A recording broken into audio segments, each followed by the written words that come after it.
মুমিন কখনো হেরে যায় না। মুমিনের হারাবার কিছু নাই। মুমিনের জীবনে যদি আনন্দ আসে, মুমিন শুকরিয়া করে, শুকরিয়া করলে সওয়াব আছে না নাই? আর মুমিনের জীবনে যদি দুঃখ আসে, মুমিন সবর করে, ধৈর্য ধরে, ধৈর্যেও সওয়াব আছে না নাই? তাহলে আমাদের সব দিক দিয়েই তো লাভ। আনন্দের দিনগুলাতে শুকরিয়া করব, আর দুঃখের দিনগুলাতে ধৈর্য ধরবো, দুইটার মধ্যে সওয়াব আছে না নাই? এজন্য বিশ্বনবী বললেন, আজাবান লি আমরিল মুমিন, মুমিনের বিষয়টা খুবই আশ্চর্যের। ফাইন আসাবাতহু সাররাউন শাকারা, মুমিন যদি আনন্দে থাকে সে শুকরিয়া করে, শুকরিয়া করলে লাভ আছে না নাই? ওয়াইন আসাবাতহু দাররাউন সাবারা, আর দুঃখে পড়লে সে সবর করে, ধৈর্য ধরে, ধৈর্য ধরলে সওয়াব আছে না নাই?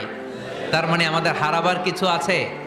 মাঝে মাঝে আল্লাহ আমাদেরকে দুঃখ কষ্ট দিয়ে পরীক্ষা করতে চান, এগুলো আমাদের জন্য খারাপ নয়। এই দুঃখ কষ্ট বিপদ আমাদের কোমরকে সোজা করে। মুমিন